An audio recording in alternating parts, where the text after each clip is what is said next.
انما يخشى الله من عباده العلماء۔ اہل جنت کا قد و قامت، پاکیزگی اور حسن و جمال۔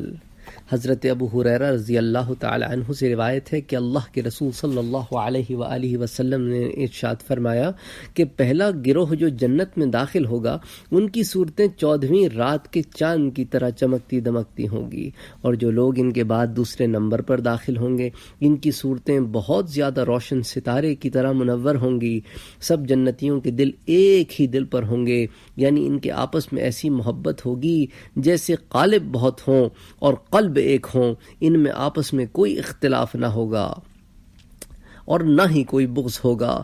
ہر ایک کے لیے حور عین میں سے کم از کم 2 بیویاں ہوں گی، جیسا کہ میں حور عین کے سلسلے میں ان دروس میں آپ سے بیان کر چکا ہوں۔ ان میں سے ہر بیوی کی پنڈلی کا گودا حسن کی وجہ سے ہڈی اور گوشت کے باہر سے نظر آئے گا۔ یہ بھی میں حور عین کے سلسلے میں آپ کے سامنے یہ حدیث بیان کر چکا ہوں۔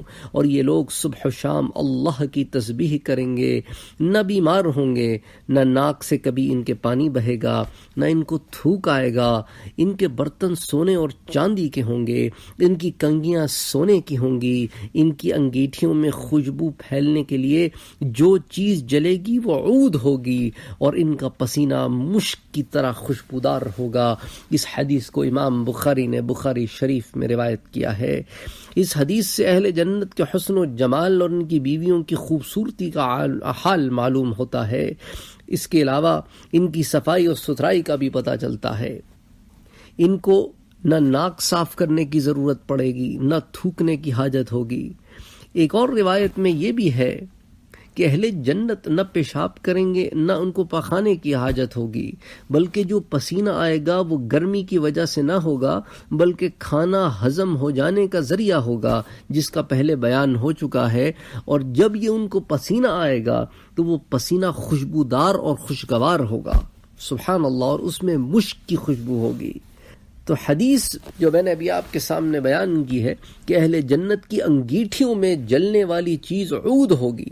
اب اگر آپ نے کبھی عود کا استعمال کیا ہو تو پھر آپ کو پتا ہوگا کہ عود کیسے جلایا جاتا ہے اور عود کیسے جلتا ہے۔ جنت میں کسی چیز کی کمی نہ ہوگی، لہذا خوشبو کے لیے عود ہی سلگ رہا ہوگا، اور یہ جنت کا عود ہوگا۔ سوچو، دنیا کے عود کا یہ عالم ہے تو جنت کا عود کیسا ہوگا۔ اور اگر آپ نے قیمتی قسم کے عود دیکھے ہوں جو ہزاروں ریال کے تھوڑے سے ملتے ہیں تو آپ سوچے، آپ ذہن میں نہیں لا سکتے کہ ان کی خوشبو کا کیا عالم ہوتا ہے، تو جنت کی خوشبو کا کیا عالم ہوگا اور جنت کے عود کا کیا عالم ہوگا۔ یعنی یہاں پر آپ بیٹھ کر اس عود کا اندازہ بھی نہیں لگا سکتے۔ بخاری شریف میں ہے کہ جب اللہ نے حضرت آدم کو پیدا فرمایا تو ان کا قد 60 ہاتھ کا تھا، یعنی 60 ہاتھ، اور جنت میں جو بھی داخل ہوگا وہ آدم علیہ السلام کی صورت پر 60 ہاتھ کا ہوگا۔ اس حدیث کو بھی امام بخاری نے روایت کیا ہے۔ اب اتنے لمبے لمبے آدمی بھلا کیا اچھے معلوم ہوں گے؟ ایک ذہن میں سوال پیدا ہوتا ہے نا، اب 60 ہاتھ، 60 بالش نہیں ہے، 60 ہاتھ ہے۔ جب سب ہی ایک قد کے ہوں گے تو کسی کا قد بھی اعتدال سے باہر نہ معلوم ہوگا اور سبھی کو پسند آئے گا۔ کیوں دنیا میں تو یہ ہوتا ہے نا، یہ چھوٹے قد کا ہے، وہ لمبے قد کا ہے، رائٹ؟ اب جنت میں تو سب کا ایک مساوی قد ہوگا، تو وہاں پہ وہ اختلاف بھی اللہ نے ختم کر دیا۔ پھر حدیث میں جو لفظ آئے ہیں بکرۃ و عشیہ کے الفاظ ہیں، یعنی کہ اس کے متعلق، یعنی صبح و شام، کہ اس کے متعلق جو شرح کی گئی ہے اس حدیث کی، کہ اس سے حقیقی صبح و شام مراد نہیں ہے، کیونکہ بھئی جنت میں نہ سورج طلوع ہوگا نہ غروب ہوگا، بلکہ ایک ہی طرح کا ہر وقت سما ہوگا۔ لیل و نہار کی آمد و رفت نہ ہوگی کہ ابھی رات آ گئی ابھی دن ہو گئی۔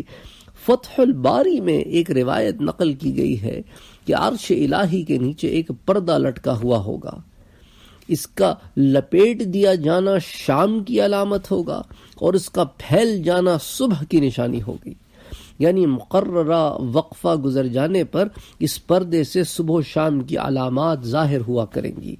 اور یہ تسبیح الہی میں مشغول ہونے کے اوقات بھی ہوں گے، اور وہ جنت میں ہمہ وقت بلا اختیار سانس کی طرح تسبیح جاری ہوگی، مگر اپنے اختیار سے بھی صبح و شام تسبیح میں مشغول ہونا جنتی پسند کریں گے۔ وفوق كل ذي